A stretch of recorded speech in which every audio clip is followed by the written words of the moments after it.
The silence in the courtroom was almost reverent. The air felt suspended, heavy, as if even time itself were anxiously awaiting the verdict.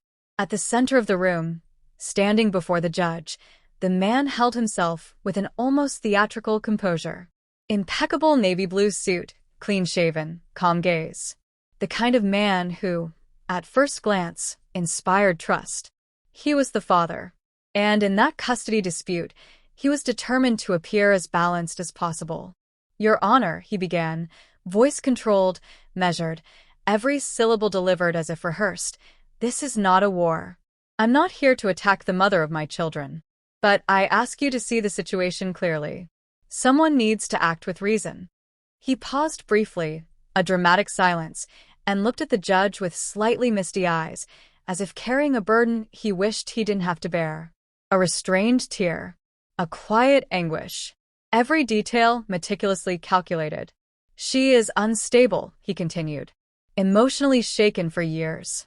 She's tried treatment, but she relapses. She's explosive with the kids. She's yelled at them over trivial things.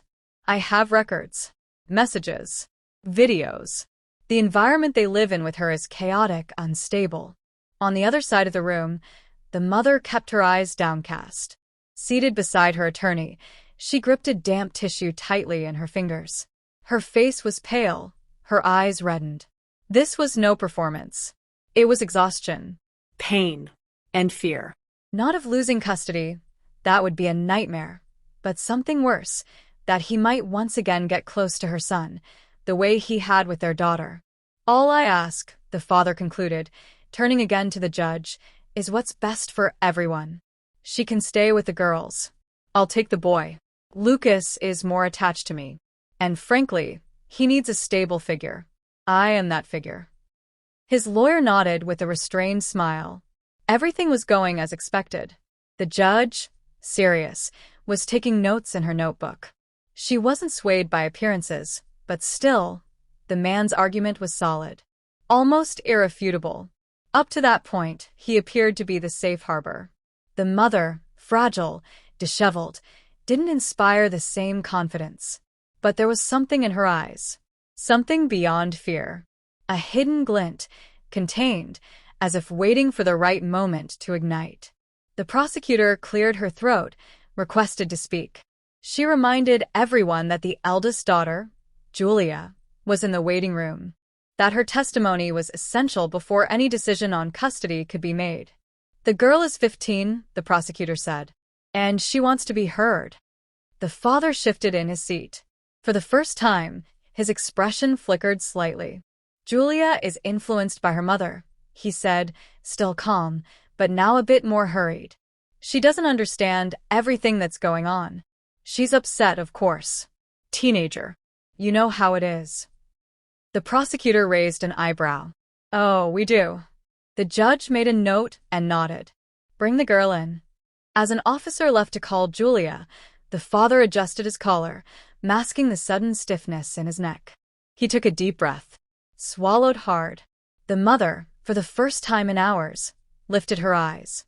She looked toward the door through which her daughter would enter. And for a moment, something in her posture shifted. She straightened her back. Her fingers stopped trembling. The tension in the room was becoming palpable. No one knew it yet, but the words that were about to be spoken would change everything. Because until then, he was just a protective father. And she, just an emotionally unstable woman. But the truth was about to be heard, and no facade could withstand what Julia was about to say. The back door of the courtroom opened with a soft creak, but the sound seemed to cut through the silence like a razor. Julia walked in, hesitant steps, yet firm. A serious face, her hair tied back in a rushed bun. She wore an oversized sweater and worn-out jeans. She didn't look like a rebellious teenager or a frightened child. She looked far too old for her 15 years. As if childhood had slipped away too soon, swallowed by silences, averted gazes, and locked doors. Her father couldn't hide the slight tremble in his fingers. His mask, until then flawless, began to crack at the edges. The judge watched her carefully. "Julia, do you understand why you're here?" "Yes, Your Honor." The girl's voice came out steady but low. as if each word weighed more than it should. Do you wish to testify at this custody hearing? I do. The mother looked at her daughter the way someone looks at a rope in the middle of a shipwreck. The father, meanwhile, crossed his arms suddenly. His eyes were fixed on his daughter. There was no sweetness in that gaze. Only calculation. You may speak, Julia. We're listening, said the prosecutor. The girl took a deep breath. Once. Twice. Her eyes scanned the room quickly, pausing for a second on her mother's face, then returning to the judge. She didn't look at her father. He's lying, she said, just like that. Silence. A silence thicker than air. What do you mean, sweetheart? The father interrupted, trying to smile. I know you're hurt, but don't call me sweetheart. The phrase shot across the room like an arrow. He slightly recoiled on the bench. The judge raised an eyebrow. The prosecutor leaned forward slightly, alert. Julia then pulled something from her pocket, a sheet of paper folded several times. She unfolded it carefully, hands trembling. It was a letter, written the night before. Every word written in fear. Every sentence in anger. And above all, in truth. I wrote this because I thought I wouldn't be able to say it out loud. But I think I can. I need to. She took another breath. He says he wants to protect my brother. That he wants to be the loving and stable father. But he just wants to keep doing what he started with me. This time, the silence wasn't just silence. It was an abyss. The father's lawyer dropped his pen. The prosecutor froze. The judge stopped writing. And the father finally lost his mask. His face went pale. His hand trembled. His rigid posture crumbled inside, though outwardly he still tried to maintain composure. But it was already too late. Julia, what do you mean by that? The judge asked, her voice careful but firm. He used to touch me when I was younger. He told me it was Daddy's game. That if I told anyone, Mommy would be mad at me. And I believed him. For years. I thought it was my fault. Then when I grew up and started to understand, I stayed quiet. Because I thought no one would believe me. The words came fast now. As if a dam had burst inside her. But when I saw him trying to get close to Lucas, her voice broke. She shut her eyes, holding back the tears. I realized he wasn't trying to protect anyone. He just wanted to keep going. And I won't let that happen. The judge took a deep breath. She had seen a lot in her life. Hurt stories that could keep anyone awake at night. But when the truth came like this, raw, courageous, with the unfiltered power of someone who survived, it was impossible to remain indifferent. Julia, said the prosecutor, stepping slightly closer. Did you tell your mother about this? Not like this. I talked about things that made me uncomfortable. But she already suspected. She always knew something was wrong. She just wasn't sure. The mother was crying now. But it wasn't a cry of despair. It was pain mixed with relief. As if someone had finally turned on the light in a room where she'd been feeling her way in the dark. And your brother, Lucas? The judge asked, her voice still careful. Julia closed her eyes. Swallowed hard. He's still little. He's 9. I don't know if he understands what's happening. But I saw how he got uncomfortable sometimes. Like he wanted to get away. Like he was shrinking. She opened her eyes, looking at the judge with firmness. I can't prove everything he did to me. I don't have recordings.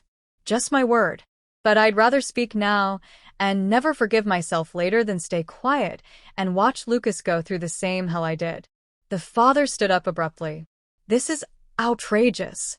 She's being manipulated. This girl is lying. But no one looked at him. Not the judge. Not the prosecutor. Not the daughter. The focus now was the truth. The bailiff took a step forward, ready to intervene if he lost control. The father's lawyer tried in vain to bring him back to reason, whispering that this could be incredibly damaging to the case. But he didn't hear. He was unraveling. The judge raised her hand. Silence. The father stepped back, breathing heavily, eyes wide. For the first time, he looked smaller. Fragile. Dangerous. The prosecutor turned to Julia. Thank you for your courage, Julia. You did the right thing. The girl nodded. her body trembling. But her eyes were steady. For the first time in years, she felt free. The judge called a recess. The mother rushed to embrace her daughter. Intertwined tears. A broken hug, but full of love. At the back of the room, the father sat back down, collapsing into himself. What had begun as an attempt to control, to once again manipulate the system and the people was now turning into a real courtroom, where his mask had fallen, where the truth was echoing, far too loud to be silenced. That was only the first crack. But what was coming next would be the collapse. The recess had been brief, but it felt as if the world had changed within those four walls. The courtroom was no longer just a battlefield for custody. It had become a battleground for justice. Julia remained in a private room, accompanied by a social worker and her mother. The girl, once pale and withdrawn, now showed the kind of exhaustion that follows courage.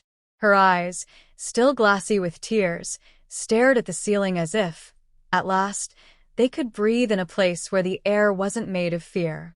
In the main hall, the lawyers whispered among themselves, flipping through papers, exchanging nervous glances. The prosecutor was furiously typing on her laptop.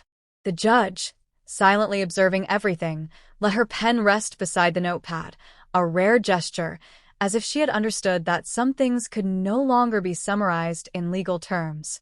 The father, isolated at the defense table, sat with his arms crossed and eyes fixed on the floor. For the first time, he seemed unsure of what to do.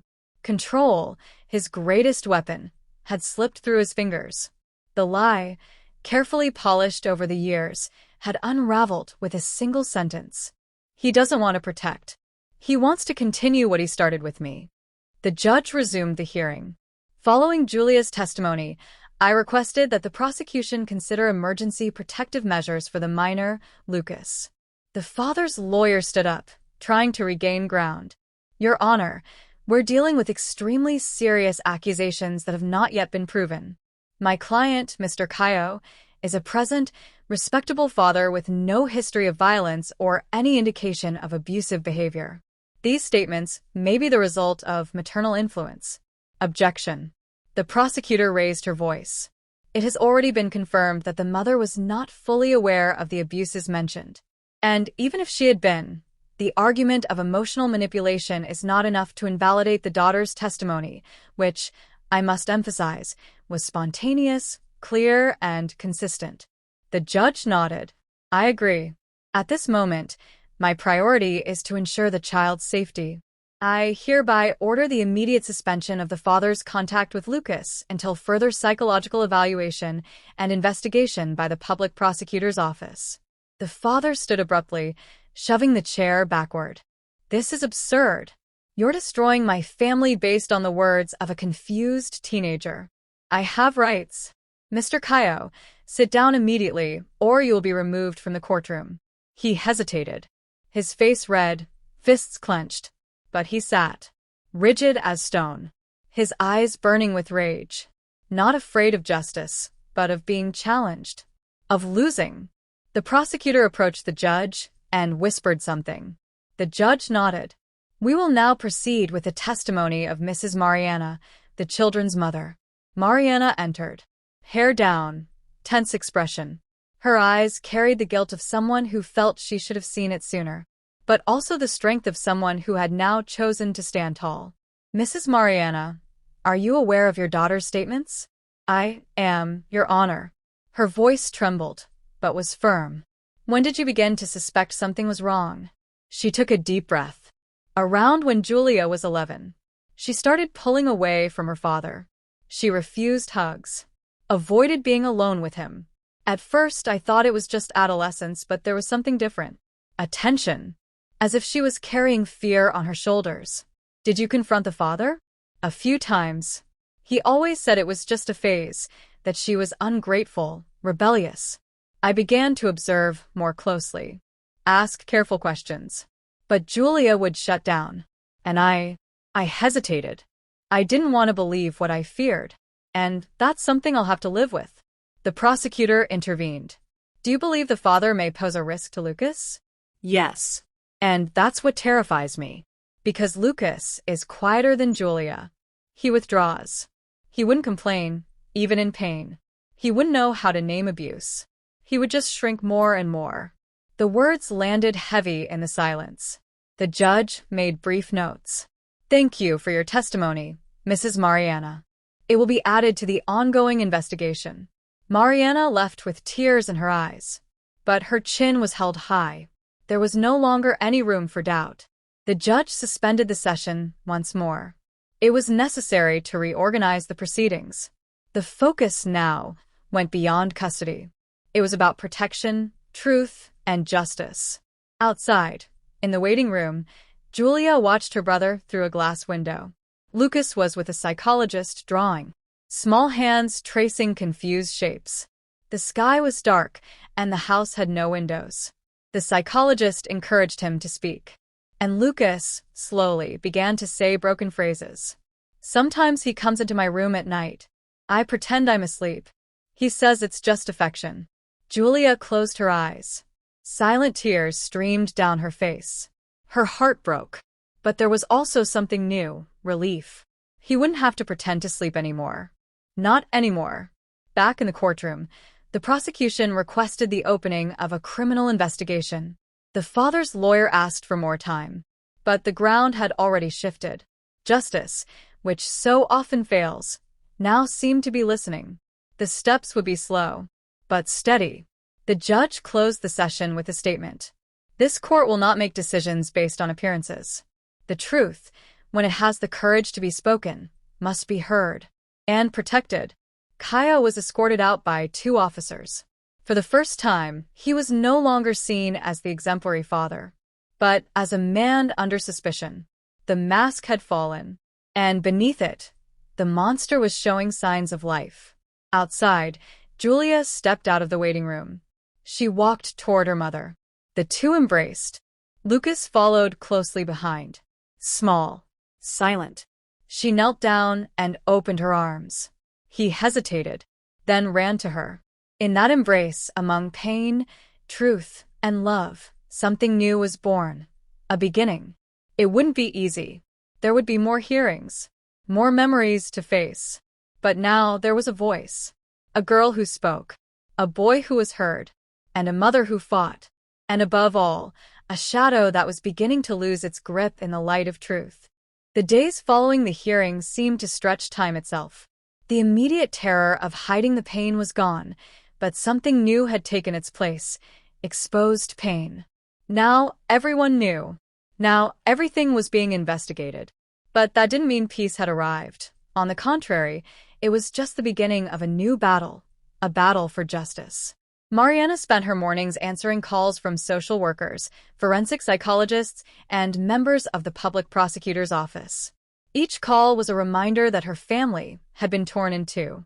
Each question from the professionals was like digging through a minefield.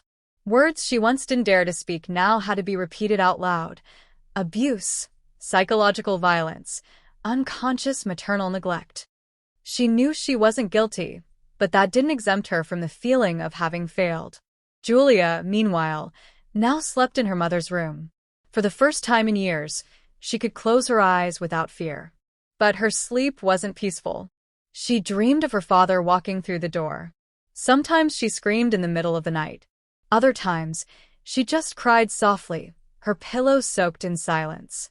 She began therapy twice a week with a court-appointed psychologist.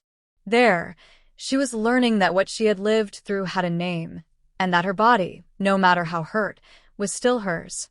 It was hard to believe, but it was a start. Lucas, the youngest, was the most puzzling. He didn't cry. He didn't ask about his father. He just drew. Houses without windows, trees without leaves, and faceless people. The therapist said it was a defense mechanism. Mariana tried to decipher every line. Did he understand? Did he remember? Or did he just want to forget? Meanwhile, across town, Kaio had retreated to his home after giving a statement to the public prosecutor. He denied everything. Fiercely. Claimed he was the victim of a maternal conspiracy, that his daughter had been manipulated, that he was being accused without evidence. His lawyers were now juggling between legal strategy and damage control. The media was beginning to sniff out the story. A charismatic father, a well-known businessman in the region, involved in an abuse allegation against his own daughter? That sold headlines. The first article appeared discreetly on a local news site. Mother accuses father of abusive behavior. Daughter reveals possible pattern of violence. No names were revealed, for now. But the neighbors knew. Schoolmates were already whispering in the hallways. And Mariana began avoiding going out with the children. The public judgment had begun, and it was merciless. One afternoon, as she picked Julia up from therapy, Mariana found her sitting in the lobby, staring into space. The girl was holding a crumpled piece of paper. "What's that?" her mother asked, kneeling in front of her. "They gave it to me at school." She handed over the paper. It read, "Little liar. Just wanted attention, huh? Now you ruined your own family. Selfish."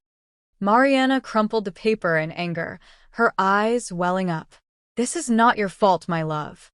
"I know it's not," Julia whispered, but without conviction. Mariana took her daughter home, and that night sent a formal email to the school, demanding intervention. Justice wasn't only needed in the courtroom. It was needed in everyday life. In classrooms, on sidewalks, on social media. Meanwhile, the prosecutor's office intensified its investigation. A digital forensic expert was assigned to comb through Caio's computer. Old conversations, browser history, forgotten backups. The prosecutor in charge, an experienced man, tired of seeing monsters hiding behind suits and smiles, knew that, many times, the smoking gun was a tiny detail. And he found something. Archived emails. Exchanges between Caio and an old friend, with dubious comments about the early sexualization of teenagers. Nothing explicit, but enough to establish a profile. More than that, a hidden drive with home videos, seemingly harmless, but with uncomfortable moments. The intrusive gaze. The lingering touch. The insistence on filming Julia changing clothes under innocent pretexts. The prosecution requested a forensic examination of the files. The case was slowly leaving the realm of suspicion and entering the territory of evidence. When the news of the investigation's progress reached Mariana's home, she was serving dinner. Her hands trembled, and the spoon fell to the floor. But instead of crying, she sat beside Julia and Lucas. "Things are moving forward," she said in a faint voice. "Is he going to be arrested?" Julia asked directly. "I don't know yet. But now they have evidence." Julia said nothing. She just nodded, her face hardened. Lucas kept eating. It was as if the information hadn't yet found room in his little head. Maybe, on some level, he already knew. Maybe that's why he never asked, "Where's Daddy?" Days later, the prosecutor's office requested a new hearing. The request was clear: permanent protective measures, formal initiation of criminal proceedings, and full confidentiality and protection for the children. The court was preparing. The media, now with more access, began to put pressure on the case. The headlines changed tone. "Businessman under investigation for child sexual abuse. Recordings may be key to the case." The judge read the preliminary report in her office. She took a deep breath, closed the folder. She knew this would leave marks on everyone involved, even her. On the appointed day, Mariana brought the children, but they would not go inside. They would be represented. When Julia saw her step out of the car, she grabbed her hand tightly. "I'm with you, Mom." It was the first time she had said that since it all began. Mariana looked at her with tenderness, squeezing her hand back. "And I'm with you. Both of you. Until the end." In the courtroom, the prosecutor began firmly. "Your Honor, the new elements in the case confirm a predatory and manipulative behavioral pattern by the defendant. We are no longer dealing with mere allegations. We are facing a profile of psychological and sexual abuse supported by digital evidence and consistent testimony." Caio's lawyer tried the old narrative: manipulated evidence, distorted context, financial motivation from the mother. But the arguments now sounded hollow. There was something stronger in the air. Something that could no longer be ignored. The truth drawing near. Outside, Julia was drawing with her brother on the sidewalk in front of the courthouse. This time, the house had windows. And inside, there was light. Lucas smiled. For the first time, he drew the sun. The court reconvened for the main hearing. The room's heavy curtains muffled the murmur of the world outside, a world that felt distant, as if everything was happening in another dimension. But for Mariana, Julia, and Lucas, every word, every look, every silence carried the weight of a future still unclear. The father's lawyers began with a strategy to discredit the daughter's testimony. Julia, with a steady voice, answered the questions, sometimes hesitantly, but never backing down. She recalled details only a child in pain could know, the unwanted touches, the secrets she kept out of fear, the cries for help that went unheard before. At several moments, tears welled up, but she held them back as if she knew she needed to be strong, not just for herself, but for Lucas and her mother. Mariana felt her heart tighten with each phrase. There were nights when she questioned whether she was doing the right thing, whether the weight of exposure would destroy what little was left of Julia's childhood. But then she saw a fire in her daughter's eyes, a burning desire for justice that made the sacrifice worth it. The judge, a woman with a stern but fair gaze, remained composed. She asked questions, weighed statements, and ordered breaks so the child could rest. She understood how delicate the case was, not only because of the evidence, but because of the children's future. Their protection had to be the focus. On the defendant's bench, Caio remained expressionless. He tried to hide his nervousness behind a cold smile, but his hands trembled slightly as he held the documents. He was no longer the confident man who once ruled over his family and business. Now, he was a cornered man, trapped by evidence and by a truth he refused to accept. Lucas, though still young, was beginning to understand that something big was happening. He knew his father no longer came home, that his mother always seemed worried, and that his sister cried in silence. But he didn't fully grasp what abuse or legal process meant. He only knew his family was broken, and that he had to be strong. In therapy, Lucas began drawing a new kind of image, a house with open windows, people with smiling faces holding hands. The therapist explained to Mariana that, even if the wounds were deep, hope could grow, and that affection and care were now the greatest weapons against trauma. Julia, on the other hand, battled an inner revolt. At times, she wished everything would end so she could have a father again, even if he had failed her. At other times, she refused to forgive. The conflict was visceral. During one session, she said, "I wanted him to protect me, but he didn't. He hurt me. I don't know if I can love a father like that." Mariana held her daughter's hand, tears in her eyes, but also pride. "You are very brave to say that. And it's okay to feel that way. What matters is that you're alive and you can choose your path." In court, the prosecution presented new evidence gathered from digital forensics, videos, messages, audios that showed manipulation and attempts to cover up the abuse. Caio's narrative began to collapse, one brick at a time. In addition, testimonies from child psychology experts explained to the judge how Caio's behavior directly affected the children's mental health. Medical reports indicated severe anxiety in Julia and early signs of depression in Lucas. After hearing all sides, the judge issued an unprecedented ruling, the permanent suspension of Caio's custody, with strict family oversight by a multidisciplinary team. The top priority was to protect the children and ensure that no contact could endanger their well-being. Moreover, the criminal case progressed with formal charges against Caio, and he was legally prohibited from approaching the family under penalty of imprisonment. Mariana's life changed forever. Once focused solely on being a devoted mother, she was now a woman transformed into a defender of truth and justice. She faced prejudice and judgment, but also received unexpected support from child protection groups and people who saw her as a symbol of courage. Julia, in turn, began using her own story to help other children. With the consent of her mother and therapists, she participated in educational campaigns against child abuse, showing that the voices of victims must be heard. Lucas, shielded by the innocence of his age, still had a long journey ahead. But now, With his mother's love and professional support, the seed of healing was being planted. On a silent night, Mariana sat in the children's room. She looked at the drawings scattered across the desk: houses, people, flowers. A mix of hope and sadness filled her chest. She knew justice might not erase the pain, but it could at least prevent that shadow from reaching other families. She knew the process would be long, the wounds slow to heal. But she was determined not to back down. In the stillness of the house, she whispered, "You are my strength. You are my reason to fight. And I promise, together, we will rebuild everything."